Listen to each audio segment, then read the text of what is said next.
అందరితో మాట్లాడడానికి ఇష్టపడుతున్నారు. జాగ్రత్తగా ఆలకిస్తాం.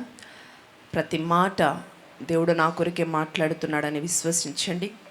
మాట్లాడిన దేవుడు నిశ్చయంగా మాటను మన జీవితాల్లో నెరవేర్చిపోతున్నారు. ఆమేన్. రండి పరిశుద్ధ గ్రంథాల దగ్గరికి ఓపెన్ చేసి ద్వితీయోపదేశ కాండము 22వ అధ్యాయము 23 నుంచి 27 వచనాలు చదువుకుందాం.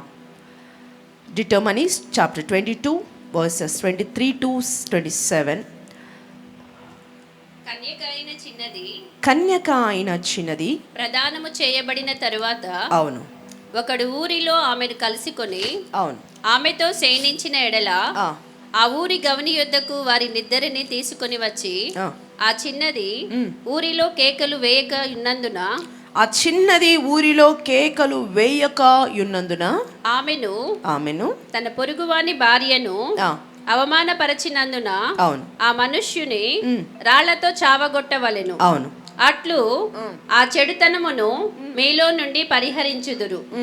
ఒకడు ప్రదానము చేయబడిన చిన్నదానిని పొలమిలో కలిసి కొనినప్పుడు ఆ మనుష్యుడు ఆమెను బలిమిని పట్టి ఆమెతో శయనించినడలా ఆమెతో శయనించిన మనుష్యుడు మాత్రమే చావవలెను. ఆ చిన్నదానినేమియూ చేయకూడదు. ఆ చిన్నదాని యందు మరణ పాత్రమైన పాపము లేదు. ఆ చిన్నదాని యందు మరణ పాత్రైన పాపము లేదు. ఒకడు తన పొరుగువాని మీదికి లేచి ప్రాణహాని చేసినట్లే ఇది జరిగినది.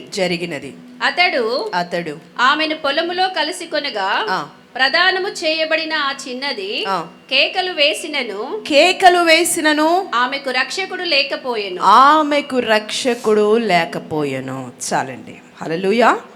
చదవబడిన లేఖనం కొరకు చిన్న ప్రార్థన చేద్దాం. తలలు వంచి దేవుడు మనతో మాట్లాడునట్లు. పరిశుద్ధుడా, మహోన్నతుడా, మీకు వందనాలయ్యా. మరొకసారి మీ సన్నిధిలో ఈ రీతిగా గడపటానికి మీరు ఇచ్చిన శ్రేష్టమైన అవకాశాన్ని, కృపను బట్టి వందనాలు. మాట నేది అయ్యా, ఖడ్గం వంటి నీ మాట మా అందరితో మాట్లాడండి. మీ శైలిలో, మీ స్థాయిలో మమ్మల్ని నిలబెట్టుకొని మాట్లాడండి తండ్రి. వినగలిగిన చెవులు, గ్రహించగలిగిన హృదయాలు మా అందరికీ దయచేయండి. నీ మాట నిశ్చయంగా మా జీవితంలో జరిగించి దీవించి మహిమ పొందమని, మరొకసారి నిలబడుతున్న నన్ను మీ సిలువ చాటున మరుగు చేసుకొని మాట్లాడి మహిమ పొందమని నజరేయుడైన యేసుక్రీస్తు శక్తి కలిగిన మీ నామంలో అడిగి వేడుకొనుచున్నాను తండ్రి. ఆమేన్. రైట్. దేవునికి స్తోత్రం. హల్లెలూయా. సంగమా దేవుని బిడ్డలారా, గడిచిన కాలము దేవుడు తన అమూల్యమైన రెక్కల కింద బలపరిచి మరొకసారి రీతిగా మేమందరి ముందు సజీవుడిగా ఆరోగ్యంగా నిలబడడానికి దేవుడు ఎంతగానో కృప చూపారు. అందుకుని బట్టి నా దేవునికి మనసారా కృతజ్ఞతలు తెలియజేస్తున్నాను. అలాగే కూడి వచ్చిన మీ అందరికీ యేసుక్రీస్తు నామంలో నా ప్రత్యేకమైన వందనాలండి. బాగున్నారా? వందనాలు చెప్పారా? బిజీగా ఉన్నారు కొంతమంది. దేవుడికి స్తోత్రం. రైట్. సంతోషంగా ఉన్నారా? ఎస్. హల్లెలూయా. ఒక శ్రేష్టమైన మాట చదువుకున్నాం. ఈ మాటలు చదవటానికి కొంచెం ఎబ్బెట్టుగా అనిపించిన ఇందులో నుంచి కొన్ని అమూల్యమైన విషయాలు ప్రభు మనతో మాట్లాడడానికి ఇష్టపడుతున్నారు. హల్లెలూయా. చదివినప్పుడు విన్నారా? అందరూ చదవగా విన్నారా? అర్థమైందండి? అర్థమైందా? అర్థం కాలేదా? తలలు ఒప్పుకుండా నోటితో చెప్పండి. అర్థమైందా? అర్థం కాలేదా? అర్థం అయినట్టు అర్థం కానట్టుందా? హల్లెలూయా. సరే, ఈ మాటల్లో ఉన్న కొన్ని మాటలు, ఈ విషయాలు మీకు చెప్పి ముందుకు మనం వెళ్దాం. చూడండి, ఈ వాక్యంలో కొన్ని చక్కటి విషయాలు ఉన్నాయి. మనము 23 నుంచి 27 వరకు చదివారా? రైట్. ఒక అమ్మాయి ఉంది. ఆమె వివాహమునికి చేయటానికి ప్రదానము చేయబడిన కన్యక. మనం చదివబడిన లేఖనంలో అయితే ఇశ్రాయేలు దేశంలో ఒక సాంప్రదాయం ఉంది. ఏంటా సాంప్రదాయం అంటే, ఒక పురుషునికి ఒక స్త్రీ ప్రదానం చేయబడిన తర్వాత 1 సంవత్సరం పాటు వారికి వివాహం చేయరు. సంవత్సరం రోజులు వారిని గమనించి పరిశీలించి ఈ సంవత్సరం పాటు వారు తన పరిశుద్ధతను కాపాడుకుంటే అప్పుడు వారిద్దరికి వివాహం జరిగిస్తారు. హల్లెలూయా. మనకులాగా ఏంటండి 1 month 15 daysకే ఇప్పుడు ఎలా ఉన్నారు? ఎంగేజ్మెంట్ అయిపోయిన 15 days ఆర్ 1 monthకి వివాహాలు జరిగిపోతున్నాయి. కానీ ఇజ్రాయెల్ దేశంలో 1 year దాకా, ఆఫ్టర్ ఎంగేజ్మెంట్ తర్వాత 1 year ఏం చేస్తారట? పరిశీలిస్తారట. దేవునికి స్తోత్రం. అయితే చూడండి, ఒక స్త్రీ కన్యక ఏం చేయబడిందంటే ప్రదానం చేయబడింది కదా. ప్రదానము చేయబడిన తర్వాత ఆమె ఇంట్లో ఆర్ లైక్ పొలములో ఉన్నప్పుడు ఒక చెడ్డ వ్యక్తి ఆ అమ్మాయి మీద కన్నేసి పాడు చేయాలని ప్రయత్నం చేశాడు. పాడు చేయాలని ప్రయత్నం చేసినప్పుడు ఆ అమ్మాయి కేకలు వేసింది అనుకో, అయ్యా నేను ఆల్రెడీ ఒక పురుషునికి ప్రదానం చేయబడ్డాను, అయితే ప్రదానం చేయబడిన నన్ను ఈ వ్యక్తి బలాత్కారం చేస్తున్నాడు, నన్ను కాపాడండి అని ఆ కన్యక ఒకవేళ కేకలు వేస్తే, ఆమె కేకలు వేసిన దానిని బట్టి, ఒకవేళ ఆమెను కేకలు వేసినప్పుడు రక్షించడానికి రక్షకుడు లేకపోయినా, ఆమె కేకలు వేసిన ఆ కేకను బట్టి అక్కడ ఇజ్రాయెల్ దేశంలో ఏంటంట, ఆ అమ్మాయిని రాళ్లతో కొట్టి చంపడానికి వీల్లేదు, ఎందుకంటే ఆమె కేక వేసింది కాబట్టి. ఒకవేళ ఆ అమ్మాయి కేక వేయకుండా మౌనంగా ఉందనుకో, ఎప్పుడు బలాత్కారము చేయబడుతున్న టైంలో కేక వేయకుండా మౌనంగా ఉంటే ఆ అమ్మాయిని, ఆ బలాత్కారం చేసిన వాడిని ఏం చేస్తారట, ఊరి గవిని అంటే ఊరి బయటకు తీసుకెళ్ళి రాళ్లతో కొట్టి చంపబడతారు. ఒకవేళ ఆ అమ్మాయి కేక వేస్తే బ్రతుకుతుంది, కేకలు వేయలేదా ఏమైంది, చంపబడుతుంది. దేవుడికి స్తోత్రం అని ఈ వచనాల్లో రాయబడింది. అర్థమైందా? హల్లెలూయా. రైట్, సరే. చదవబడిన ఈ భాగంలో 3 విషయాలు మనకు కనిపిస్తున్నాయి. ఒకటి, ప్రదానము చేయబడిన కన్యక.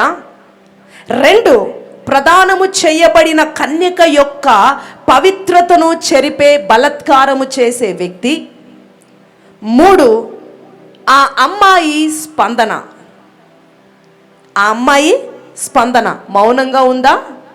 చెప్పండి. కేకలు వేసిందా? చెప్పబడిన ఈ చదవబడిన ఈ లేఖనాల్లో ఈ 3 విషయాలు చుట్టూతా ఈరోజు మన సందేశం ఉంటుంది. హల్లెలూయా, దేవుడి స్తోత్రం. అర్థమైంది కదా? ప్రదానము చేయబడిన కన్యక అని చదువుకున్నాం కదా, చదువుకున్నామా? ఎవరు ఈ ప్రదానము చేయబడిన కన్యక అని కనుక మనము చూస్తే, క్రొత్త నిబంధన సంఘానికి వచ్చేసరికి, క్రొత్త నిబంధన సంఘంలో మనం అందరం ఎవరంటే యేసయ్య రక్తంలో కడగబడిన ప్రతి వ్యక్తి కూడా ప్రదానము చేయబడిన కన్యకలే. అది పురుషుడైనా స్త్రీ అయినా, క్రొత్త నిబంధనలో ఉన్న ప్రతి ఒక్కరం మనం ఎవరమండి? బ్యాప్టిజం తీసుకొని ఆయన రక్తంతో కడగబడిన మనం అందరం ఎవరమండి? ప్రదానము చేయబడిన కన్యకలం. మీరు అనుకుంటున్నారేమో, అయ్యో నేను పురుషుణ్ణి కదా అని. కాదండి, మనం అందరం ఎవరో సంఘము. సంఘములో స్త్రీ అయినా పురుషుడైనా ఒకటే. హల్లెలూయా, దేవుడికి స్తోత్రం. పురుషుడు ఒక్కడే, ఆయనే నజరేయుడైన యేసుక్రీస్తు ప్రభు. హల్లెలూయా. మీరు ఎలా చెప్తారండి మనము ప్రదానము చేయబడిన వారమని? బైబిల్లో ఏమైనా ఆధారం ఉందా అంటే కనుక, పౌలు గారు ఒక మాట అంటారు. కొరింథీయులకు రాసిన 2వ పత్రికలో, కొరింథీయులకు తన పత్రిక రాస్తూ 2వ పత్రిక 11వ అధ్యాయం 2వ వచనంలో ఒక మాట అంటారు. చదవండి ఒకసారి. దేవాశక్తితో మీ ఎడల ఆసక్తి కలిగి ఉన్నాను, ఎందుకనగా పవిత్రురాలైన కన్యకనుగా ఒకడే పురుషునికి అనగా క్రీస్తుకు సమర్పింపవలెనని మిమ్మును ప్రదానము చేసి తిని. హల్లెలూయా. ఏమంటున్నాడు పౌలు గారు ఇక్కడ? ఒక్కడే పురుషునికి అనగా క్రీస్తుకు మిమ్మల్ని నేనేం చేశాను? ప్రదానము చేశాను. యేసుక్రీస్తు ప్రభుతో మీకు నేను ఎంగేజ్మెంట్ చేశాను. దేవుడికి స్తోత్రం. అసలు ఈ కొరింథీయులకి ఈ మాట ఎందుకు రాస్తున్నాడంటే, కొరింథీయుల పత్రిక కనుక మనం చదివినప్పుడు కొరింథీ పట్టణము ఎలా ఉంది, దాని పరిస్థితి ఎలా ఉందని కనుక మనం పరిశీలిస్తే, కొరింథీ పట్టణము చాలా పెద్ద పట్టణం అండి. చాలా విస్తృతమైన పట్టణము, మంచి వ్యాపారం, బిజినెస్ అంటారు కదా, బిజినెస్ జరిగే మంచి పట్టణము. ఎందుకంటే ఓడలన్నీ కూడా ఆ పట్టణంలో వచ్చి ఆగేవి. ఒక మంచి బిజినెస్ జరిగేది ఆ పట్టణం అంతా కూడా. సో ఆ విస్తృతమైన పట్టణము, ఎంతో ఎక్కడెక్కడి నుంచో ప్రజలు ఆ పట్టణానికి వచ్చేవారు, బిజినెస్ చేసుకునేవారు. అంత గొప్ప పట్టణము ఉన్నప్పటికీ, అంత గొప్ప పట్టణమైన ఆ పట్టణంలో జరిగినంత పాపము, చెడు కార్యాలు ఆ రోజుల్లో భూమి మీద ఎక్కడా జరిగేవి కాదట. ఎంత గొప్ప పట్టణం అంత చెడ్డ పట్టణం కూడా. ఎంత బిజినెస్ ఎంత మంచిగా జరిగేదో పాపం కూడా అంత విస్తృతంగా ఆ పట్టణంలో జరిగేది. అంత చెడిపోవడానికి కారణం ఏంటి?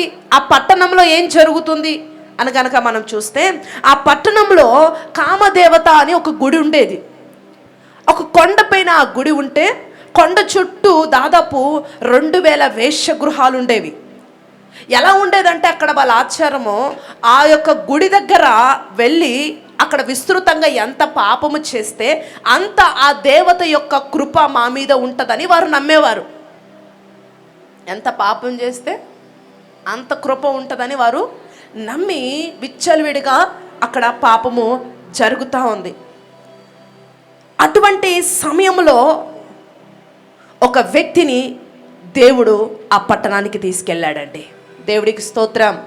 ఆ భయంకరమైన పట్టణంలో, ఆ విస్తృతమైన పాపం జరుగుతున్న ఆ పట్టణంలోకి అపోస్తలుడైన పౌలు గారు అడుగుపెట్టి, నశించిపోతున్న ఎన్నో జీవితాలు, మరి ఆ భయంకరమైన పాపములో పడిన ఎన్నో జీవితాలని దేవుడు వైపుకు మరలించాడండి. దేవునికి స్తోత్రం. అంత గొప్ప దైవజనుడైన పౌలు గారికి గట్టిగా చప్పట్లు కొడదాం ఒకసారి. What a wonderful man of God అండి. దేవునికి స్తోత్రం. భయంకరమైన పాపము జరుగుతున్న పట్టణంలోకి వెళ్ళి అనేకుల్ని దేవుళ్ళలోకి కట్టగలిగాడంటే ఎంత సమర్పణ కలిగి ఆయన అంత సేవ చేసి ఉండొచ్చు. దేవుడికి స్తోత్రం. రైట్, ఇక్కడ అంటున్నాడు, యేసుక్రీస్తు ప్రభువుతో మిమ్మల్ని నేను ప్రదానం చేశాను అన్నాడు. హల్లెలూయా. మనల్ని యేసయ్య ఎందుకు ప్రదానం చేసుకున్నారు? ఎందుకు ప్రదానము చేసుకున్నారు? హోషేయ గ్రంథము 2వ అధ్యాయము 19-20 వచనాలు కనుక చూస్తే, యెషయా కాదు, హోషేయ. అర్థమైంది కదా? రైట్, చదవండి. నీవు నిత్యము నాకుండునట్లు నేను నీతిని బట్టి తీర్పు తీర్చుట వలనను దయాదాక్షిణ్యములు చూపుట వలన నిన్ను ప్రదానము చేసుకున్నాను. హల్లెలూయా. ఎందుకు యేసయ్య మనల్ని ప్రదానం చేసుకున్నారట?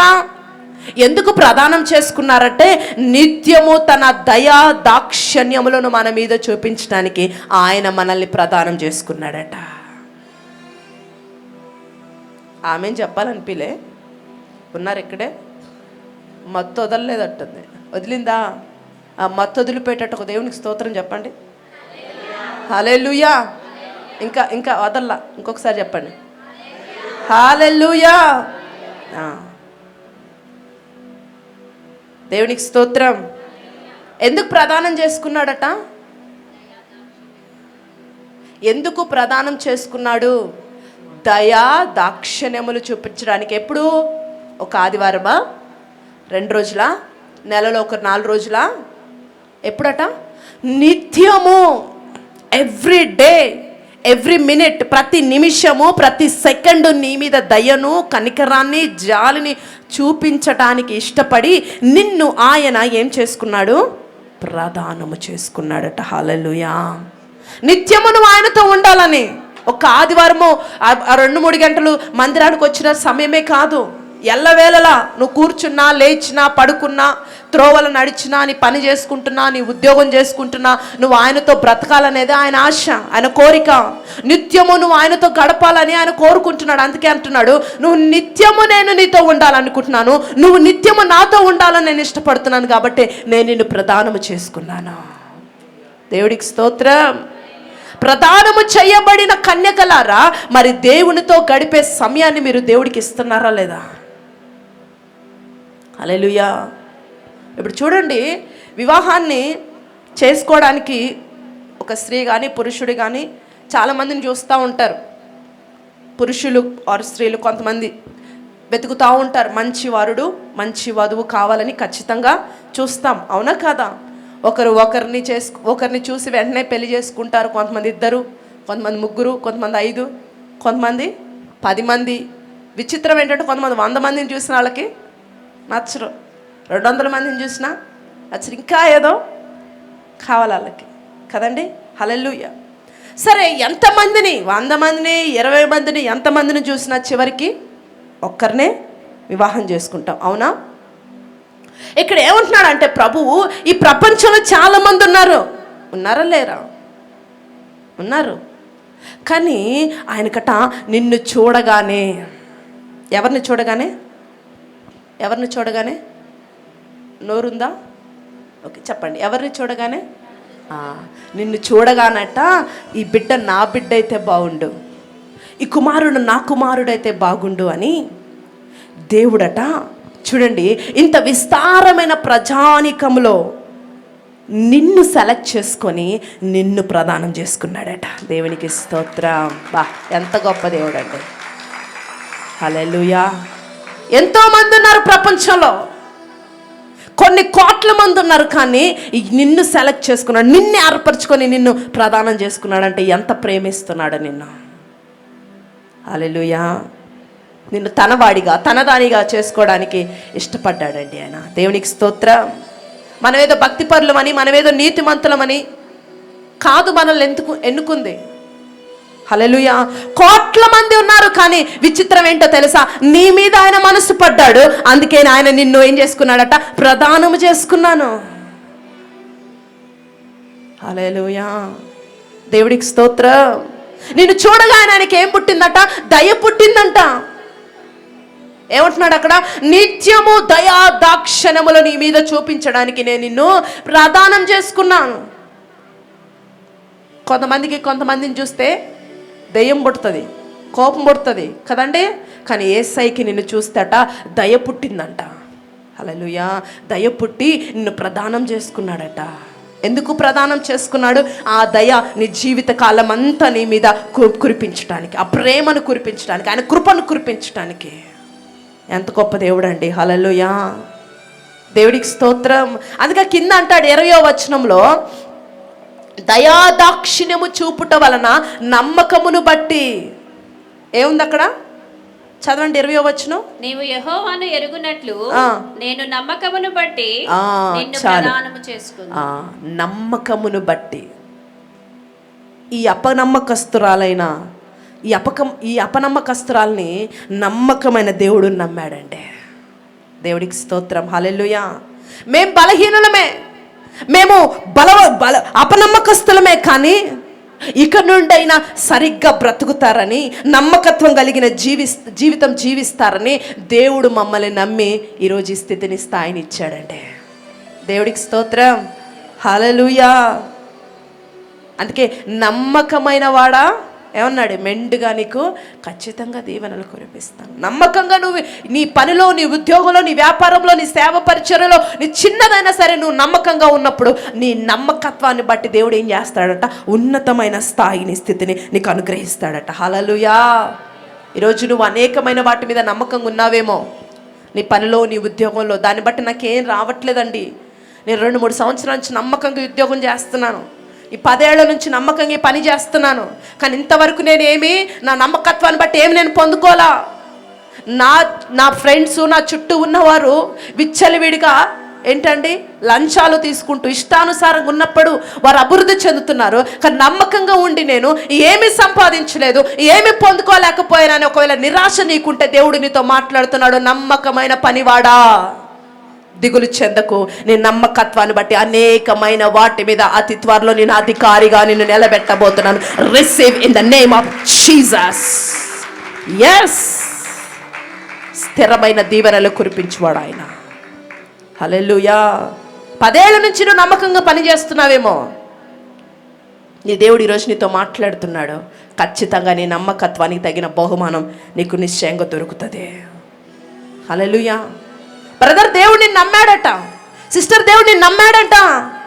అందుకే అంటున్నాడు, నీ నమ్మకత్వాన్ని బట్టి నేను నిన్ను ప్రదానం చేసుకున్నాను. హల్లెలూయా. నువ్వు అనుకుంటున్నావేమో ఈ లోకంలో నన్ను ఎవ్వరు నమ్మరని, కానీ ఈరోజు నీ గొప్ప శుభవార్త ఏంటో తెలుసా? యేసయ్య సర్వాన్ని సృష్టించిన దేవుడు నిన్ను నమ్మాడట. బా, ఎంత గొప్ప దేవుడు అండి. ఈ లోకంలో కనీసం తల్లి తన పిల్లలను నమ్మలేని పరిస్థితి పిల్లలు మరి ఎవరిని నమ్మలేని పరిస్థితి. కొంతమంది అంటారు నా భర్తను కూడా నమ్మలేని పరిస్థితి, కొంతమంది అంటారు నా భార్యను కూడా నమ్మలేని పరిస్థితి, కొంతమంది అంటారు నా పిల్లలు నా తల్లిదండ్రులు నమ్మలేని పరిస్థితి అంటారు. కానీ సృష్టికర్త, ఈ ప్రపంచాన్ని సృష్టించిన నిర్మాత అంటున్నాడు నేను నిన్ను నమ్మాను. హల్లెలూయా, దేవుడికి స్తోత్రం. నేను నిన్ను నమ్మాను బిడ్డ, నిన్ను ఎవరు నమ్మలేదని దిగులు పడదు. నేను నిన్ను నమ్మాను, నా దయ నీ మీద ఖచ్చితంగా నేను కురిపిస్తాను. వావ్, ఎంత గొప్ప దేవుడు అంటే. దేవుడికి స్తోత్రం. ఏ దేవుడే నిన్ను నమ్మాడో ఆ నమ్మకత్వాన్ని నువ్వు నిలబెట్టుకుందువుగాక. హల్లెలూయా, చెప్పారా ఆమేన్? దేవుడు నిన్ను నమ్మాడు కదా, ఆ నమ్మకత్వాన్ని నిలబెట్టుకునే ఛాన్స్ నీకు వస్తే ఖచ్చితంగా నువ్వు స్థిరంగా నిలబడినప్పుడు మెండైన దీవెనలు ఆయన ఆకాశము నుండి మీద కురిపిస్తాడు. ఈ లోకములు ఎంతమంది నీ దీవెన నాపినా, చుట్టూ ప్రాకారంలో కట్టినా గాక ఆకాశపు తూములు నీ కొరకు ఆయన తెరుస్తాడు బిడ్డ. దేవుడికి స్తోత్రం. కొంతమంది చెప్తా ఉంటారు నేను ఎప్పుడో ఈ పాటికి పెద్దోడిని అయిపోయేవాడిని, మంచి స్థాయిలో ఉండేవాడిని, మా వాళ్ళు ఓర్చుకోలేక నా ఎదుగుదలను అడ్డుకుంటున్నారు, ఆపుతున్నారు. నాకు ఎప్పుడో ప్రమోషన్ వచ్చేది, మా వాళ్ళు ఎవరో చెప్పారంటే వీడికి అన్నీ ఉన్నాయి, వీడికి ప్రమోషన్ ఎందుకని కదండి. ఒకవేళ ఈరోజు ఇలాంటి స్థితిని ఎదుర్కొంటున్నట్లయితే నీ యొక్క అభివృద్ధిని ఆపుతున్నారా, అడ్డుకుంటున్నారా? దిగులు పడుతున్న ప్రభు అంటున్నారు ప్రపంచంలో ఎవడు అడ్డుకున్నా ఒక్కసారి నేను ద్వారం తెరిచానంటే ఇక ఎవడు దాన్ని ఆపలేడు. హల్లెలూయా. అదే ఈరోజు చెప్తున్నాడు, ఇక నేను తెరవబోతున్నాను. ఈ ప్రపంచంలో ఎవడు నీ అభివృద్ధిని, నీ యొక్క ఆర్థిక అభివృద్ధిని ఎవడు కూడా ఇక ఆపలేడు. ఎందుకంటే నేను ఈరోజు నిన్ను నమ్మాను. దేవుడికి స్తోత్రం. హల్లెలూయా. ఎందుకు మనల్ని ప్రదానం చేసుకున్నాడు ఆయన? ఎందుకు చేసుకున్నాడట? మనం నమ్మకంగా ఉంటామని, దయాదక్షిణలు చూపించడానికే. కానీ ఫస్ట్ ఎందుకట? మనం నమ్మకంగా ఉంటామని ఆయన మనల్ని ప్రదానం చేసుకున్నాడు. ప్రపంచంలో ఎన్నో కోట్ల మంది ఉన్నారు, నీతిమంతులు ఉన్నారు, పరిశుద్ధులు ఉన్నారు, భక్తిపరులు ఉన్నారు. కానీ ఎందుకు నిన్ను ప్రదానం చేసుకున్నాడో తెలుసా? నువ్వు నమ్మకంగా ఆయనలో ఉంటావని, నమ్మకంగా ఆయన పని చేస్తావని, నమ్మకంగా దేవుని స్తుతిస్తావని, నమ్మకంగా దేవుళ్ళో నువ్వు నీ బ్రతుకు దినములు నమ్మకంగా నీ జీవితాన్ని కొనసాగిస్తావని, నమ్మకంగా నడుస్తావని ఆయన నిన్ను ప్రదానం చేసుకున్నాడు. దేవునికి స్తోత్రం. హల్లెలూయా. అయితే చూడండి, ఈ పవిత్రులైన కన్యకను బలాత్కారము చేయటానికి లోకములో ఒకడు సంచరిస్తున్నాడు. ఈరోజు ప్రభు అంటున్నాడు నీ నమ్మకత్వాన్ని బట్టి నేను నిన్ను ప్రదానం చేసుకున్నాను అన్నాడు కదా. ఇంత నమ్మకంగా నువ్వు కొనసాగుతున్నావు కదా, ఇంత నమ్మకంగా నువ్వు దేవుడి పనిలో ముందుకెళ్తున్నావు కదా, ఇంత నమ్మకంగా నీ పనిని నువ్వు చేసుకుంటూ ఎంతో కొంత దేవుడికి నీ యొక్క శక్తి మేరకు దేవుడికి విత్తుతూ నమ్మకంగా నీ జీవితంలో ముందుకు వెళ్తున్నావు కదా. నీ పరిశుద్ధతను నువ్వు కాపాడుకుంటూ, నీ యథార్థతను నువ్వు కాపాడుకుంటూ, అయ్యో నేను నా యేసయ్యకి ప్రదానం చేయబడిన బిడ్డను కాబట్టి ఇక ఏ పరపురుషుడు జోలికి, ఏ లోకము జోలికి నేను వెళ్ళనని నిన్ను నువ్వు తన యొక్క పరిశుద్ధతను కాపాడుకుంటున్నా నీ జీవితంలో ఇక్కడ అంటున్నాడు తన పవిత్రతను కాపాడుకుంటున్న కన్యకను బలాత్కారము చేయటానికి లోకములో ఒకడు సంచరిస్తున్నాడు. ఈరోజు నువ్వు పవిత్రతను కాపాడుకుంటున్నావు, యథార్థంగా దేవుళ్ళు కొనసాగుతున్నావు. అయితే ఇక్కడ అంటున్నాడు బలాత్కారుడు సంచరిస్తున్నాడు, జాగ్రత్త. ఎందుకు? నీ పవిత్రతను దొంగిలించడానికి. హల్లెలూయా. బలాత్కారుడట ప్రదానము చేయబడిన కన్యకలను, వారి పవిత్రతను పాడు చేయాలని లోకములో సంచరిస్తున్నాడు. ఎవరా బలాత్కారుడు చెప్పండి? ఎవరు? శత్రువైన సాతాను. హల్లెలూయా.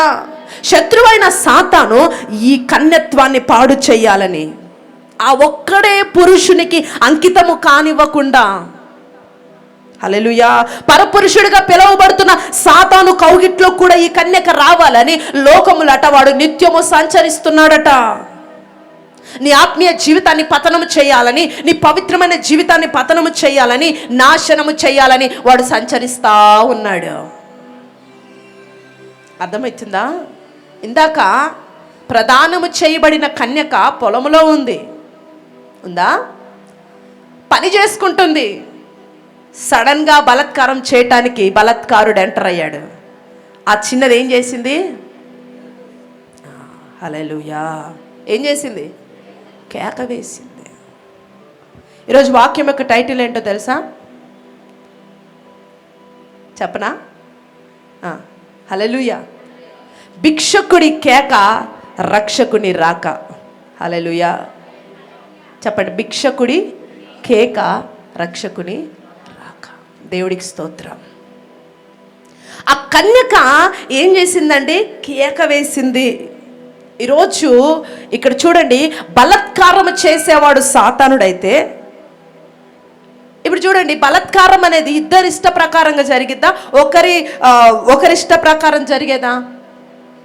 చెప్పండి. బలత్కారం అనేది ఇద్దరి ఇష్ట ప్రకారం జరుగుతుందా? ఒకరి ఇష్ట ప్రకారం జరిగిద్దా? చెప్పండి. ఒకరే కదా. భూమి మీద ఏ మనుష్యుడికి చెడ్డగా బ్రతకాలని ఉండదు. ఉంటుంది ఎవరికైనా? ఎవరికి ఉండదు. మరి ముఖ్యంగా క్రైస్తవులకు ఉండదు. కానీ యేసుక్రీస్తుని నమ్మిన ప్రతి ఒక్కడు నీతిగా బ్రతకాలని అనుకుంటాడు. కానీ ఏం జరుగుతుంది? అందుకే యాకోబులు అంటాడు, ఆ మాట చదవండి, 1వ అధ్యాయం 4వ వచనంలో, యాకోబు పత్రిక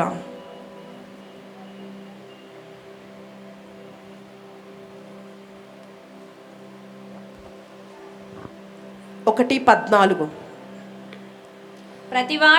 ప్రతివాడు తన స్వకీయమైన దురాశ చేత ఈడ్వబడి మరులు కొల్పబడిన వాడై శోధింపబడును. చాలు. ఏం చేస్తున్నాడు వీడు? ఈడ్చుకొని వెళ్తున్నాడంట. ఇక్కడ ఏమన్నాడు? స్వకీయమైన దురాశల చేత ఈడ్వబడి. ఈ బలత్కారం చేసేవాడు పరిశుద్ధంగా బ్రతుకుతున్న కన్యకకు సాదృశ్యంగా పిలువబడుతున్న సంఘంలో కట్టబడిన వాడిని, సంఘంలో యథార్థంగా తన భక్తిని కొనసాగించే వాడిని ఏం చేస్తున్నాడట? పాపము చెయ్యాలని ఈడ్చుకొని వెళ్తున్నాడట. లాక్కొని వెళ్ళటం వేరు, ఈడ్చుకొని వెళ్ళటం వేరు. అవునా కదా? లాక్కొని వెళితే టైం సరిపోదని ఒకరిని పూర్తిగా పాపంలో ముంచేయాలని అంత్య దినాల చివరి రోజుల బలత్కారుడు ఎలా చేస్తున్నాడు? పరిశుద్ధంగా బ్రతుకుతున్న వారిని ఈడ్చడానికి ప్రయత్నము చేస్తున్నాడు. బాధాకరం ఏంటంటే, అపోస్తులుడైన పౌలు గారు ఎంతమందిని రక్షించిన పరిశుద్ధుడు, అద్భుతంగా వాడబడిన దైవజనుడు కూడా ఈ బలత్కారుడి చేతులను తప్పించుకోలేకపోయాడట. అందుకే అంటాడు రోమా పత్రికలో, ఏమంటాడు తెలుసా? మేలైనది చెయ్యాలని నాకు ఆశ ఉంది, కానీ నేను చేయలేకపోతున్నాను.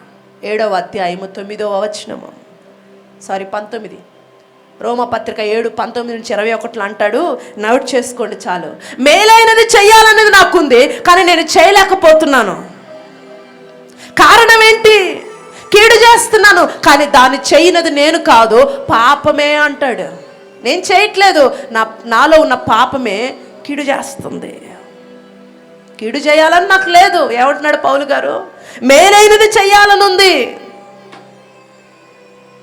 గమానేలు వద్ద ధర్మశాస్త్రాన్ని అవసరం పట్టి అద్భుతముగా ధర్మశాస్త్రం మీద ఒక గ్రిప్ సాధించిన వ్యక్తి పౌలు గారు.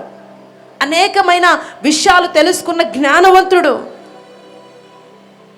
గొప్ప అభిషక్తుడు.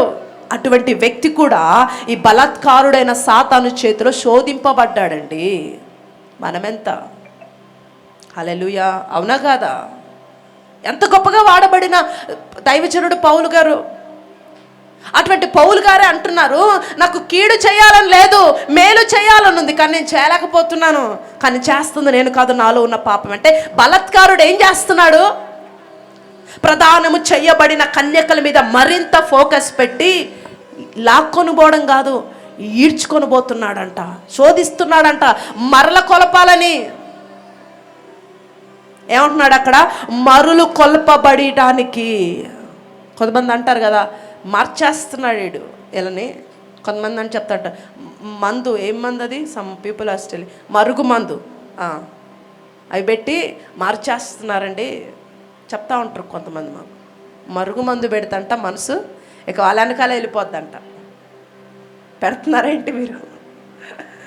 హల్లెలూయా. ఆ వ్యక్తి నా వెనకాలే తిరగాల, ఈమె నా వెనకాలే ఉండాల, నన్నే ప్రేమించాలా, నన్నే పిచ్చిగా ఆరాధించాలని మందులు పెట్టేస్తున్నారంట. ఈడు కూడా అదే వాడుతున్నాడు. అది ఎక్కడి నుంచి వచ్చిందిరా అంటే ఈడు నుంచే. ఈడు పెట్టేస్తున్నాడు అలా. హల్లెలూయా. ఈడ్చుకొని వెళ్ళడానికి. దేవుడికి స్తోత్రం. గమనించండి, బలత్కారుడు ఈడ్చుకుంటూ వెళ్ళేటప్పుడు ఈ కన్యక ఏం చేయాలి? ఏం చేయాలి? ఎవరు నువ్వు? ప్రదానము చేయబడిన కన్యకవి, అవునా? ఇప్పుడు ఈ బలత్కారుడు అనేక టెంప్టేషన్స్, ఆలోచనలు, అనేకమైన ఈ లోకమైన వాటిని నీలో పెడుతున్నప్పుడు, ఈడ్చుకొని వెళ్ళాలని ప్రయత్నం చేస్తున్నప్పుడు నువ్వేం చేయాలి? ఏం చేయాలి? కేక. ఏ కేకేయాలా?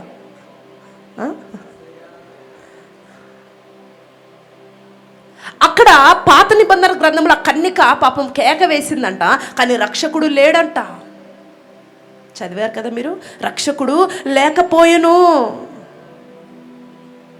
కానీ ఈ క్రొత్త నిబంధన సంగమా, పాపం ఆ కన్యకి రక్షకుడు లేడేమో, కానీ క్రొత్త నిబంధన సంఘంలో చేర్చబడి పరిశుద్ధిని రక్తంతో కడగబడిన నీకు రక్షకుడు ఉన్నాడు. హల్లెలూయా. నీ రక్షకుడు పేరేంటో తెలుసా? నజరేయుడైన యేసుక్రీస్తు ప్రభువు. హల్లెలూయా. బలత్కారుడు నిన్ను ఈడ్చుకు వెళుతున్నప్పుడు, అయ్యా ఒక్కసారి నన్ను చూడు యేసయ్యా అని నువ్వు కేక వేస్తే, ఉన్న పాటున పరలోకములో ఉన్న సర్వమైన వాటిని విడిచిపెట్టి నీ కొరకు ఈ లోకంలో ప్రత్యక్షమై బలత్కారుడి చేతిలో నిన్ను విడిపించి ఉన్నతమైన వాడిగా నిన్ను నిలబెట్టడానికి ఆయన సిద్ధమై ఉన్న దేవుడు, నిలబెట్టువాడు ఆయన. హల్లెలూయా. దేవుడికి స్తోత్రం. ఆమె కేకలు వేసింది. కేకలు అక్కడ ఏమన్నాడు? కేక వెయ్యకపోతే ఏం జరిగిద్ది? అమ్మాయిని చంపేస్తారు, అవునా? రాళ్లతో దెబ్బల నుండి తప్పించుకోలేదు ఇక ఆమె. అదే కేకలు వేస్తే దెబ్బలు తప్పించబడతాయి. దేవునికి మహిమ కలుగుని గాక. సంగమా వినండి, ఈరోజు ప్రభు నీతో మాట్లాడుతున్న మాట ఏంటంటే, నీ కుటుంబంలో, నీ పరిచర్యలో, నువ్వు ఉంటున్న నీ లైఫ్లో ఏ ధ్వని వినబడాలి? ప్రార్థనా ధ్వని వినబడాలా? హల్లెలూయా. దేవుడికి స్తోత్రం. ప్రార్థనా ధ్వని ఏ కుటుంబంలో అయితే వినబడుతుందో, ప్రార్థన కేక ఏ సంఘంలో వినబడుతుందో, ప్రార్థన కేక ఏ వ్యక్తి జీవితంలో దేవుడికి వినబడుతుందో, ఆ సంఘంలోకి, ఆ కుటుంబంలోకి, ఆ ఇంటిలోకి, ఆ వ్యక్తి జీవితంలోకి రక్షకుడు ప్రత్యక్షమవుతాడు. దేవుడికి స్తోత్రం.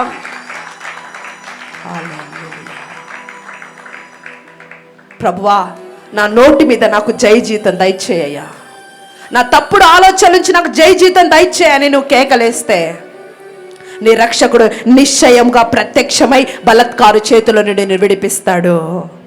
దేవునికి స్తోత్రం. శత్రువు అయిన సాతాను చేతిలో నుండి నిశ్చయంగా నిన్ను విడిపిస్తాడు ఆయన. సంగమా, రక్షకుడు ప్రత్యక్షం కావాలంటే ఏం చేయాలి? ఏం చేయాలి? కేకలు వేస్తూ ప్రభుని ఆహ్వానించాలి. దేవుడికి స్తోత్రం. ఎప్పుడైతే నువ్వు కేకలు వేసి ప్రభుని ఆహ్వానిస్తావో, ఖచ్చితంగా ఆ రోజే గొప్ప విడుదల నీకు దేవుడు అనుగ్రహిస్తాడు. హల్లెలూయా. నా ప్రభు అంటున్నాడు, ఈరోజు ఒక విప్లవాత్మకమైన విడుదల దేవునికి దయచేయబోతున్నాడు. హల్లెలూయా. దేవుడికి స్తోత్రం. అయితే నువ్వేం చేయాలో తెలుసా? కేకలు వేయాలా. హల్లెలూయా. కేకలు వేస్తే నీ రక్షకుడు ఏమవుతాడంట? ప్రత్యక్షమై నీ ఆర్త ధ్వని విని, ఈరోజు కాదు, లేకపోతే రేపో ఎల్లుండో కాదండి, ఒక సంవత్సరం తర్వాత కాదో, ఎప్పుడైతే నువ్వు కేకలు వేస్తావో ఉన్న పాటున నీ దేవుడు నీ పక్షమున ప్రత్యక్షమై తన కార్యాన్ని ప్రారంభిస్తాడట. దేవుడికి స్తోత్రం. అందుకే పౌలు గారు అంటారు, అయ్యో నేనెంత దౌర్భాగ్యుణ్ణి. అదే రోమపత్రిక 7:24లో,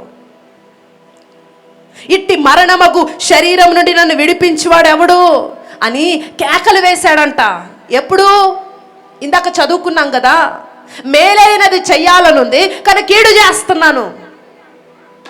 అది నేను చెయ్యట్లేదు, నాలో ఉన్న పాపమే చేస్తుంది అని ఏం చేస్తున్నాడంట? అయ్యో.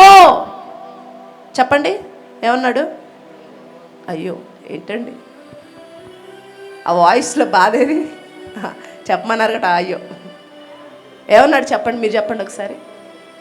అయ్యో అయ్యో నేనెంత దౌర్భాగ్యుణ్ణి, ఇట్టి మరణమగు శరీరం నుండి నన్ను ఎవడు విడిపిస్తాడని ఏం చేశాడట పౌలు గారు?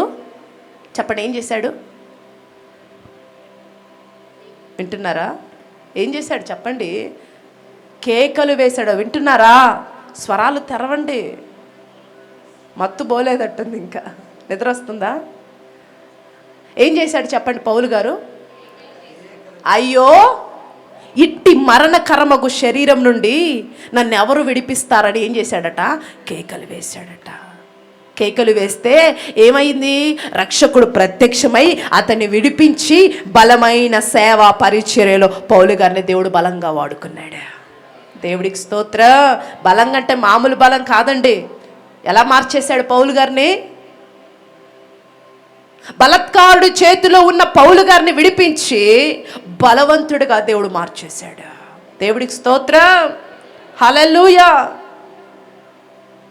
సంగమా దేవుని బిడ్డలారా, రక్షకుడు ప్రత్యక్షం అవ్వాలంటే ఖచ్చితంగా మన కుటుంబాల్లో, మన సంఘాల్లో ఏం వినబడాలి? ఆర్తన ధ్వని వినపడాల, కేకలు వినబడాల, సంగీత సునాదం వినబడాలి, ప్రత్యక్ష దేవుని యొక్క కీర్తనలు వినబడాల, ప్రార్థన కీర్తనలు వినబడాలి. ఖచ్చితంగా నిశ్చయంగా ఆ ప్రాంతానికి, ఆ దేశానికి, ఆ ఊరికి, ఆ ప్రాంగణానికి, ఆ విలేజ్లోకి ప్రత్యక్షమవుతాడు రక్షకుడు. దేవుడికి స్తోత్రం. హల్లెలూయా. అబ్రహాము కేక వేశాడు, కానీ అతని జీవితంలో అతని యొక్క బహుమానం ఆలస్యమైందేమో. కానీ దేవుడు ఏం చేశాడండి? శ్రేష్టమైన ఇస్సాకును, ఇస్సాకు అంటే అర్థం ఏంటో తెలుసా? నవ్వు. దేవుడికి స్తోత్రం. నవ్వునిచ్చే ఇస్సాకుని దేవుడు అనుగ్రహించాడు. ఇచ్చాడా లేదా? హన్నా కూడా ప్రార్థన చేసింది తన జీవితంలో ఆలస్యమైందని. కానీ ఆలస్యం తర్వాత అద్భుతమైన ప్రఖ్యాతి గాంచిన ఒక మంచి ప్రవక్తను దేవుడు హన్నాకు బహుకరించాడు. ఎలిజబెత్ జకరియా జీవితంలో కూడా ఆలస్యం జరిగింది, కానీ శ్రేష్టమైన మండుచు ప్రకాశించుచున్న ద్వీపము లాంటి బ్యాప్టిజం ఇచ్చి యోహాన్ని దేవుడు వారికి బహుకరించాడు. హల్లెలూయా. ఈరోజు నీకు అనిపిస్తుందేమో నేను ఎంత ప్రార్థన చేస్తున్నానండి, మీరు అంటున్నారు కేకలు వేయాలి దేవుడి సన్నిధులని. నేను అంతకు కేకలు కాదు, మహా కేకలు వేస్తున్నాను.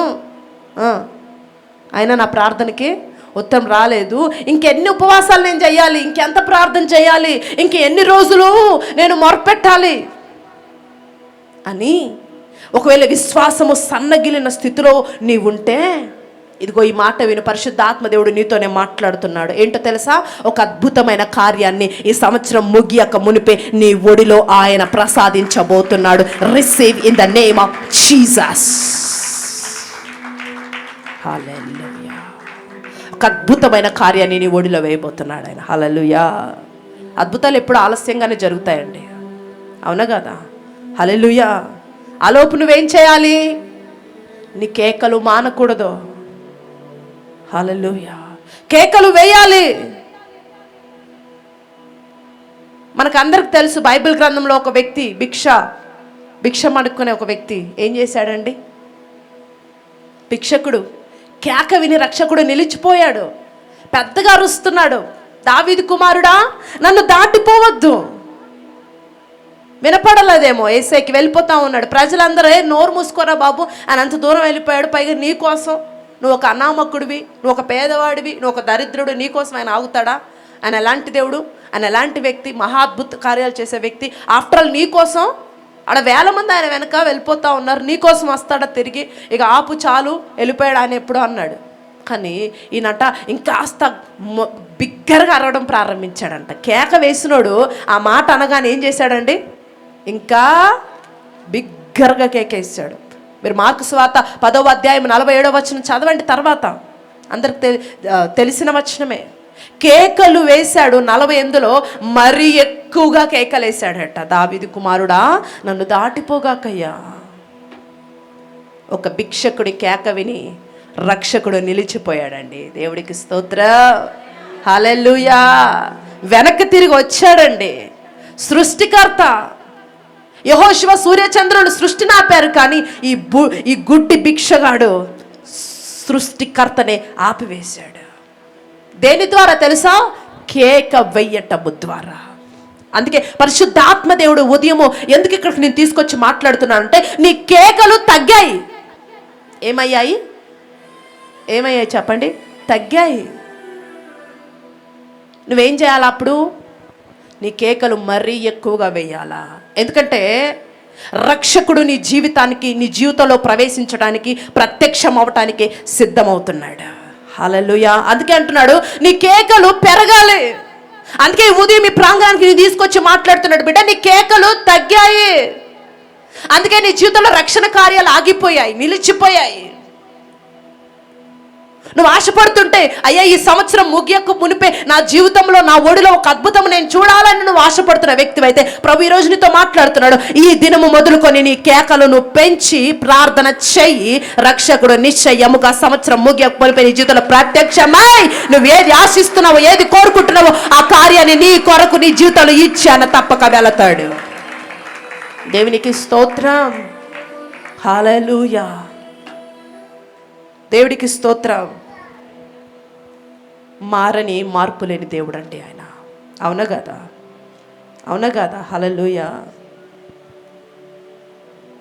అందుకే ప్రభు మన జీవితంలో కార్యాలు ఎన్నటెన్నటికి తక్కువ చేసే దేవుడు కాదు.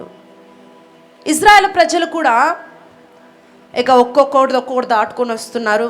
మార అయిపోయింది, ఎర్ర సముద్రం అయిపోయింది, యుద్ధాలు అన్నీ అయిపోయాయి. ఇక చివరిగా కానాలు అడుగుపెట్టే టైంకి ఏం ఎదురొచ్చాయి వారికి? ఏం ఎదురొచ్చాయి చెప్పండి? ఏం ఎదురొచ్చాయి? మాకేం తెలుసు, ఏదో ఒకటి వచ్చి ఉంటుంది, ఇవి చెప్పండి. మాకేం ఎదురొస్తున్నాయో మాకే కనిపించలేదు, వాళ్ళకి ఎదురొచ్చినాయి మాకేం గుర్తుంటుంది? అంతేనా? ఎరికో గోడలు ఎదురొచ్చాయి కదండి. ఏం చేశారు వాళ్ళు? సుత్తులు, వెపన్స్ తీసుకొని పగలగొట్టడం ప్రారంభించారా? ఏం చేశారు?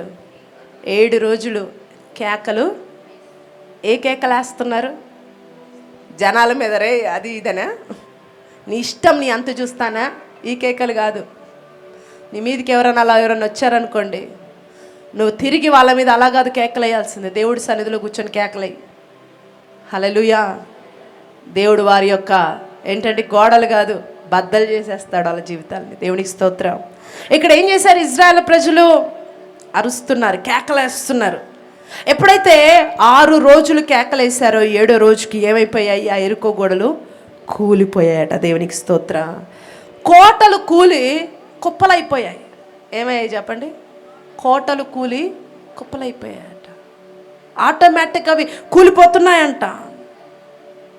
ఈరోజు ప్రభు అంటున్నాడు, ఏవి నీ ఆత్మీయతకు అడ్డుగా ఉన్నాయో, దేవుడి కార్యాలు జరగకుండా, దేవుడి సన్నిధికి నువ్వు రాకుండా ఏవి నీ ఆత్మీయ జీవితాలు అడ్డుగా ఉన్నాయో వాటన్నిటిని ప్రభు అంటున్నాడు, నీవు వచ్చి దేవుడి సన్నిధిలో కేకలు వేస్తుండగా ఎరుకో గోడల్ని కూల్చినట్లుగా నీ జీవితంలో ప్రతి గోడను, ప్రతి వాటిని నేను కూల్చి వేస్తాను బిడ్డ. నువ్వు ధైర్యంగా ఉండు, దిగులు చెందకు, నిన్ను నేను నిశ్చయముగా నిలబెడతానని ఈరోజు నీతో వాగ్దానం చేస్తున్నాడు ఆయన. నిశ్చయముగా ఆయన నిన్ను నిలబెడతాడట. దేవునికి స్తోత్రం. హల్లెలూయా. దేవుడికి స్తోత్రం. ఒకవేళ సాతాను నీ జీవితంలో ఒక చిన్న ద్వారం మూసి ఉండొచ్చండి, ఒక చిన్న డోర్ మూసి ఉండొచ్చు. మేబీ ఒకవేళ 20 అడుగుల తలుపు మూసి ఉండొచ్చు. కానీ ప్రభు అంటున్నాడు, దేవుడు నీ కొరకు వాళ్ళ జీవితంలో ఏమైందో తెలుసా? అవన్నీ వాళ్ళు వస్తున్నారని తెలిసి మొత్తం గేట్లు వేసేసారంట వాళ్ళు. ఎరుకోలో ఇజ్రాయెల్ ప్రజలు వచ్చి స్వతంత్రించేసుకుంటారని. ఎలాంటి అవి ఎంత పెద్ద గోడలు అంటే, ఒక్కొక్క గోడలో దాదాపు 8 కిలోమీటర్ అంత వెడల్పు కదండి. ఒక గోడ మామూలుగా మన గోడలు ఎలా ఉంటాయి? ఒక 2 ఇంచులో 3 ఇంచులో మామూలుగా ఒక ఇటుక. కానీ 8 కిలోమీటర్లంత వెడల్పు కలిగిన గోడలు అంటే ఒకసారి ఆలోచన చేయండి. దాదాపు 8-10 గుర్రాలు చక్కగా ప్రయాణించవచ్చు ఆ గోడల మీద. అంత వెడల్పుగా, అంత గట్టిగా, అంత పటిష్టంగా ఉన్నాయి ఆ గోడలు. వాళ్ళు ఏం చేశారు? ద్వారాలన్నీ మూసేశారు వాళ్ళని రానికుండా. కానీ దేవుడు ఏం చేశాడో తెలుసా అండి? వారు ఓన్లీ చిన్న తలుపులు మూసారు, కానీ మన దేవుడు మహాద్వారాలు తెరుస్తాడు. హల్లెలూయా. ఒక 20 అడుగుల తలుపులు మూసేశారు వాళ్ళు, కానీ దేవుడు 8 కిలోమీటర్ల వెడల్పు కలిగిన మహాద్వారాలను తెరిచాడండి. దేవునికి మహిమ కలుగును గాక. ఈరోజు ప్రభునితో మాట్లాడుతున్నాడు. సాతాను నీ జీవితంలో చిన్న అవకాశాన్ని మూసేస్తే దిగులు పడకు, దేవుడు నీ కొరకు పెద్ద అవకాశాలను తెరవబోతున్నాడు, పెద్ద అవకాశాలు అనుగ్రహించబోతున్నాడు, పెద్ద పనులు ఇవ్వబోతున్నాడు, పెద్ద ఉద్యోగాలు ఇవ్వబోతున్నాడు. నీ జీవితంలో పెద్ద పెద్ద కార్యాలకు దేవుడు నాంది పలకబోతున్నాడు. యేసు నామములో పెద్ద కార్యాలు, ద్వారాలు కాదు మహాద్వారాలు నీ జీవితంలో తెరవబడును గాక. ఎస్, మామూలు ద్వారాలు కాదు, ఇక మహాద్వారాలు తెరిచే సమయం ఆసన్నమైంది. దేవునికి మహిమ కలుగును గాక. వాడు మూసిన తలుపులే, కానీ మన దేవుడు ప్రాకారాలు తెరిచేవాడు. హల్లెలూయా. నీ జీవితంలో తలుపులే మోస్తాడు, వాడు అంతకు మించి ఏం చేయలేడు, కానీ నా దేవుడు అంటున్నాడు నేను ప్రాకారాలు తెరుస్తాను. హల్లెలూయా. రానున్న దినాల్లో ఈ బలమైన కార్యాలను చూస్తావు. ఆమేన్. ఇప్పుడు తలుపులు మూసిన దినాలు నువ్వు చూస్తున్నావు, దుఃఖ దినాలు నువ్వు చూస్తున్నావు, అనారోగ్యకరమైన జీవితాన్ని నువ్వు చూస్తున్నావు, అనుభవిస్తున్నావు. కానీ నా దేవుడు అంటున్నాడు సంతోషకరమైన దినాలు నువ్వు చూస్తావు, ప్రాకారంలో తెరవబడటం నువ్వు చూస్తావు, మహాద్వారాలు తెరవబడటం నువ్వు చూస్తావు, అవి నువ్వు అనుభవిస్తావు, దాంట్లో ప్రవేశిస్తావు. యేసు నామములో దేవుడికి స్తోత్రం. మాట ఇచ్చువాడు మాట తప్పే దేవుడు కాదండి. దేవుడికి మహిమ కలుగును గాక. హల్లెలూయా. మారని దేవుడు, మార్పు లేని దేవుడు నీ జీవితాన్ని, నీ స్థితిగతులను మారుస్తానంటున్నాడు. అయితే మనం ఏం చేయాలి చెప్పండి? కేకవే. ఆ చిన్నది ఏం చేసిందంట? ఆ చిన్నది తప్పించబడ్డానికి గల కారణం ఏంటో తెలుసా? ఆ చిన్నది దెబ్బల నుండి తప్పించబడటానికి కారణం ఏంటో తెలుసా? ఆ చిన్నది కేకలు వేసింది. గడిచిన దినాల్లో బలత్కారుడిగా పిడవబడుతున్న సాతాను చేతిలో నువ్వు ఓడిపోయావేమో. ఈరోజు ప్రభు నీతో మాట్లాడుతున్నాడు. ఇదిగో ఈ రోజు నుండి నీలో నుంచి ఒక జయ జీవితం పుట్టినట్లు నా దేవుడు కార్యం ప్రారంభించబోతున్నాడు. దేవునికి స్తోత్రం. ఒక జయ జీవితాన్ని నువ్వు జీవించేలాగా దేవుడు బలాత్కారుని పరిపూర్ణంగా నీ జీవితంలో వెళ్ళగొట్టే ప్లాన్స్ అన్ని కూడా దేవుడు వేసి ఉన్నాడు. దేవుడికి స్తోత్రం. అందుకే గొర్రెకి అరుపే ఆయుధం అంట. ఏంటి గొర్రెకి ఆయుధం ఏంటి చెప్పండి? తన అరుపే. అవును కదా. అరణ్యంలో అది వెళ్ళిపోతూ ఉన్నప్పుడు ఒకవేళ గుంటలు, గచ్చ పొదలు, లేకపోతే ముళ్ళ చెట్లలో అది ఇరుక్కుపోయినప్పుడు అది ఏం చేస్తుంది? తన కాపరి వచ్చి విడిపిస్తాడేమో, ఒకవేళ తన ఉనికి కాపరికి తెలియదేమో, నేను ఎక్కడున్నానో నా కాపరికి తెలియదేమోనని ఏం చేస్తుంది ఆ గొర్రె? తన ఉనికి కాపరి తెలుసుకొనున్నట్లు ఆ ఎక్కడైతే చిక్కుకుందో, ఎక్కడైతే ఇబ్బందులో ఉందో అక్కడి నుంచి గొర్రె ఏం చేస్తుంది? కేక వేస్తుంది. ఆ కేక విని ఏం చేస్తాడు కాపరి? అయ్యో నా గొర్రె పలానా చోట చిక్కుకుపోయిందేమోనని అక్కడికి వచ్చి ఆ గొర్రెని ఆ యొక్క జిగటగల ఆ భూమిలో నుంచి, ఆ ముళ్ళ దాంట్లో నుంచి తీసి తప్పిస్తాడు, రక్షిస్తాడు. అవునా? ఈరోజు నీ ప్రభు గొప్ప కాపరి కదా, మంచి కాపరి కదా. నువ్వు ఉంటున్న స్థితిలో అలా మౌనంగా నువ్వు ఉంటే ఆయనకి ఎలా తెలుస్తుంది? కొంతమంది చెప్తారు మన దేవుడు అన్నిటిని చూస్తున్నాడు కదా, నా పరిస్థితి ఆయనకి తెలుసు కదా, నా స్థితి ఆయనకి తెలుసు కదా, రావచ్చు కదా. నీ స్థితి నాకు తెలుసు, ఆయన అడుగుడి. నీకు 3 బిడ్డలు ఉంటారు, వారికి ఎప్పుడు ఆకలి అవుతుందో, ఎప్పుడు ఫీడ్ చేయాలో నీకు తెలుసు, కానీ వండి అక్కడ పెడతావు. ఎవరికి ఆకలిస్తే అక్కడ వాడు తింటాడు. అవునా కదా? వాడికి ఆకలి అవుతుందని పెట్టాలని నీకు తెలుసు, కానీ టైం టు టైం ఒక చిన్నప్పుడు పెడతావండి, పెద్ద అయ్యాక కూడా టైం టు టైం పిలిచి పెడతావా? పెట్టావు. రెడీగా పెడతావు. ఫీడ్ వాళ్ళకి అవసరమని నీకు తెలుసు, కానీ వాడు వచ్చి తింటాడు. ఈరోజు నిన్ను ఆయన ఏం చేసుకున్నాడు? బలత్కారుల చేతులుండి దయాదాక్షణములు చూపించాలని నిన్ను ప్రదానం చేసుకున్నాడు. ప్రదానం చేయబడిన నీవు చిన్నపిల్లవేం కాదు, చిన్నవాడివేం కాదు. అర్థమవుతుందా? ఇప్పుడు ఒక వ్యక్తి బ్యాప్టిజం తీసుకున్నాడంటే ఖచ్చితంగా 1 సంవత్సరం వాక్యమిని దేవుడి యొక్క శక్తిని తెలుసుకొని తర్వాత బ్యాప్టిజం తీసుకొని రక్తంలో కడబడి ముందుకు వెళ్తాడు. అవునా కదా? ఆ బిడ్డ ఎవరు? ఒక పరిపక్వత చెందినవాడే కదా. అవునా కదా? పరిపక్వత చెందిన క్రైస్తవుడా, నువ్వేం చేయాలి? నా స్థితి నా దేవుడికి తెలుసని మౌనంగా ఉండిపోక, నీ స్థితిని, నీ పరిస్థితిని బట్టి, ఆ ముళ్ళ కంచెలో ఉన్న గొర్రె ఏడ్చినట్లు, కన్నీరు కార్చినట్టు, కేకలు వేసినట్లు, తన ఉనికి కాపరికి తెలుసున్నట్లుగా బిగ్గరగా కేకలు వేసినట్లు, నీ ఉనికి నీ దేవుడికి తెలుసున్నట్లుగా, నీ స్థితి నీ దేవుడికి తెలియనట్లుగా నీవు కూడా బిగ్గరగా కేకలు వేయగలిగితే నీ దేవుడు ప్రత్యక్షమై నిశ్చయముగా నిన్ను తప్పించి ఆదరించి నిశ్చయముగా ఉన్నతమైన స్థలాల్లోకి నిన్ను నివసింప చేయిస్తాడు. దేవునికి స్తోత్రం. హల్లెలూయా. నీ కేక తగ్గింది, నీ పిలుపు తగ్గింది, నీ ఆర్తధ్వని తగ్గింది, చిక్కుకుపోయావు, ఊబిలోనే ఉన్నావు, ముళ్ళ చెదలోనే ఉన్నావు, కానీ అరుపు లేదే, కేక లేదే. వస్తారులే ఎవరొకరు, చేస్తారులే అని మౌనంగా ఉండిపోతున్నావు. నో, కేక వేయాల. దేవుడికి స్తోత్రం. హల్లెలూయా. గొర్రెకి అరుపే ఆయుధము. మనం ఎవరమండి? దేవుని గొర్రె పిల్లలమే. మన ఆయుధాలు ఏంటి చెప్పండి? మన ఆయుధం ఏంటి? పక్కకు చూడటమా? ఏంటి? డోర్ ఓపెన్ కాగానే వెళ్ళిపోయినాయి తలలో. ఏంటి మన ఆయుధాలు? అరుపు, కేక. దేవుడికి స్తోత్రం. హల్లెలూయా. ఈ ఉదయము దేవునితో మాట్లాడుతున్నాడు. ఆ గొర్రె అరిచినట్లుగా నువ్వు నీ ఇంట్లో, నువ్వు దేవుడి సన్నిధిలో కేకలు వేయటం మరలా ప్రారంభించు బిడ్డ. దేవుడికి స్తోత్రం. ఎందుకంటే రక్షకుడి దగ్గర రాబోతున్నాడు. ఏదో నేను మిమ్మల్ని ఇది బూస్ట్ చేయడానికి చెప్పట్లేదు, మిమ్మల్ని ఏదో పురికొల్పడానికి చెప్పట్లే. ఈ మాటలు దేవుడు చెప్పమంటే చెప్తున్నాను. హల్లెలూయా. దేవుడు మీ జీవితంలో చెయ్యాలని తలచి నాతో చెప్పమంటే చెబుతున్న మాటలు ఇవి. హల్లెలూయా.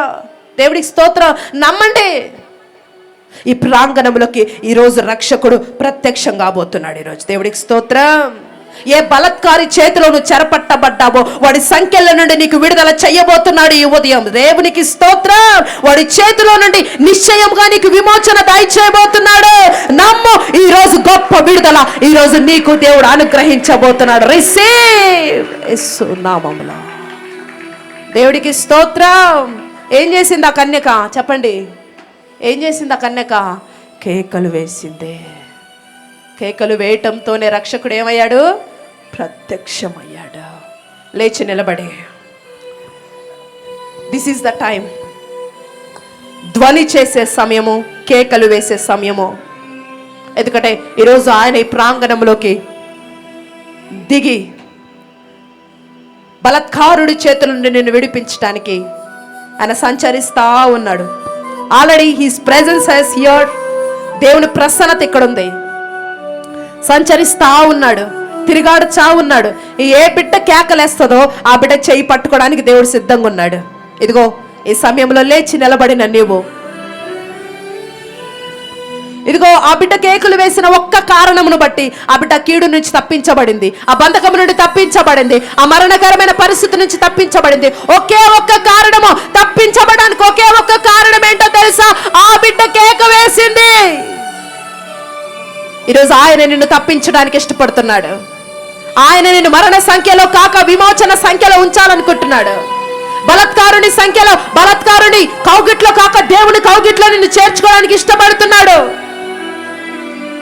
వేయ్, నీ ధ్వని ఆపకు. యేసయ్యా నా వైపు చూడు ప్రభా అని.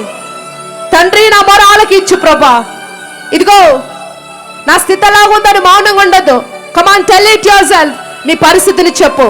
యాకోబు తన స్థితిని చెప్పాడు, తన పరిస్థితిని చెప్పాడు, ఎక్కడున్నాడో చెప్పాడు, తన పేరు చెప్పాడు, తన ఉనికి చెప్పాడు. ఈరోజు నీ ఉనికి నీ యాజకుడికి, నీ ప్రధాన యాజకుడికి వినబడినట్లు, నువ్వు ఆరాధిస్తున్న దేవునికి వినబడినట్లు. Holy spirit of lord. మౌనంగా ఎవరు ఉండద్దండి. This is the wonderful time. దేవుడిచ్చిన మంచి అవకాశం ఇది. కేకలు వేసే సమయం ఇది. Thank you holy spirit of lord.